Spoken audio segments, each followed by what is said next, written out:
partir de agora nós vamos estudar as leis de Newton. Bem, vamos iniciar definindo o que é dinâmica. Dinâmica é a parte da mecânica que estuda o movimento dos corpos sem levar em consideração as suas causas.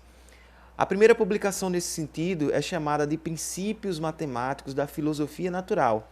É uma obra em 3 volumes, publicadas em 1687 por Isaac Newton. Nela podemos encontrar a fundamentação da mecânica clássica, que é dividida em um conjunto de 3 leis denominadas leis de Newton, que são: a primeira delas é conhecida como lei da inércia, a segunda, o princípio fundamental da dinâmica, e a terceira delas é conhecida como o princípio da ação e reação. Bem, o objetivo da aula de hoje é estudar essas 3 leis e mostrar algumas aplicações em exercícios, exemplos e até questões do Enem. Vamos partir estudando a primeira lei de Newton. A primeira lei de Newton, ou lei da inércia, ela diz o seguinte: um corpo em repouso tende a permanecer em seu estado de repouso, e um corpo em movimento retilíneo uniforme, ou seja, um corpo andando com velocidade constante em linha reta, o M, R e o V, tende a permanecer nesse estado a menos que uma força externa atue sobre ele. O que é que Newton estava querendo dizer com isso? Vamos tentar entender. Considere, por exemplo, aqui, que eu tenho um corpo em 2 possíveis condições. Ele pode estar parado com velocidade igual a 0, ou pode estar andando com velocidade constante, sendo que em linha reta. Andando em velocidade constante quer dizer que não tem nenhuma aceleração atuando sobre esse corpo. Então, quais são as condições de inércia? Preste atenção nisso, tá? Que é importante. Condição de inércia é o seguinte: um corpo, velocidade igual a 0, parado, repouso. Ou um corpo andando com velocidade constante, em movimento retilíneo uniforme, andando com velocidade constante em linha reta. E ele tende a permanecer nessas condições infinitamente, a menos que uma força externa, que eu vou chamar de F, tá bom? Atue sobre esse corpo. Essa força externa pode tirar a condição de inércia desse corpo, tá bom? Então, para entender melhor ainda, vamos considerar alguns exemplos. Considere, por exemplo, uma bola que está lá no seu quarto, ou na sala, ou na cozinha, parada, em uma condição de repouso. Qual é a condição para que essa bola entre em movimento? Você precisa imprimir uma força nela. Precisa dar um chute, por exemplo, ou empurrar com a mão. Esse chute ou esse empurrão que você dá na bola e ela sai da condição de inércia e passa a entrar em movimento, é a força externa que eu estou dando nesse exemplo. Tá bom?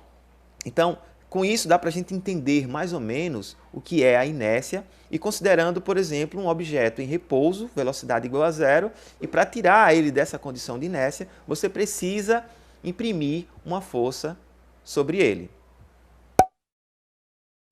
Outro exemplo, para a gente entender melhor, é, por exemplo, um cometa que fica vagando pelo universo com velocidade constante.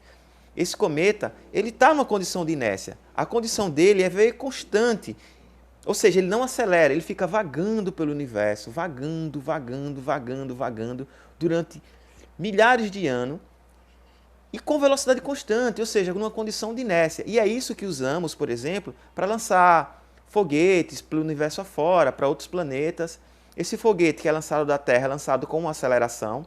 Quando chega lá fora, onde não existe nenhuma força atuando sobre ele, ou seja, ele pode vagar pelo universo à vontade, que não vai haver peso, não vai haver atrito, não vai haver, por exemplo, resistência do ar atuando sobre esse objeto, ele vai vagar infinitamente, ou seja, numa condição de inércia. A nossa bola, do exemplo 1, a partir do momento que você dá um chute, ela vai se locomover um pouco, depois vai parar.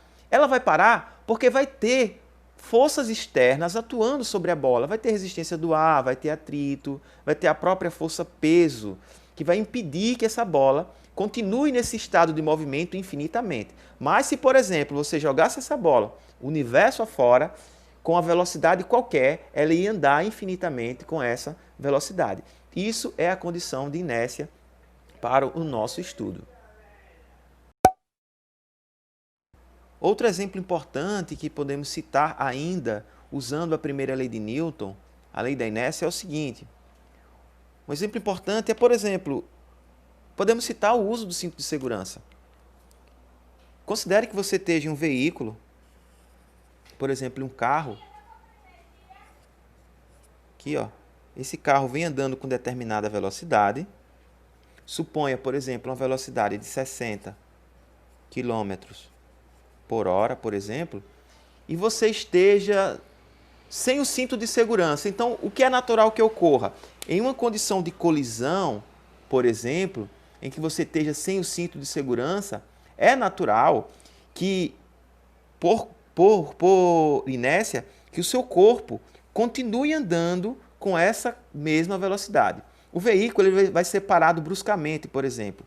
Por exemplo, em 0,2 segundos, ele vai sair de 60 km por hora para uma velocidade de zero, por exemplo. O que é que vai acontecer com o seu corpo? O seu corpo vai continuar andando com essa velocidade. Então, dessa forma, você será lançado para frente com essa velocidade. O carro vem andando com a velocidade de 60 km por hora, você está sem cinto de segurança e o carro para bruscamente. Parou.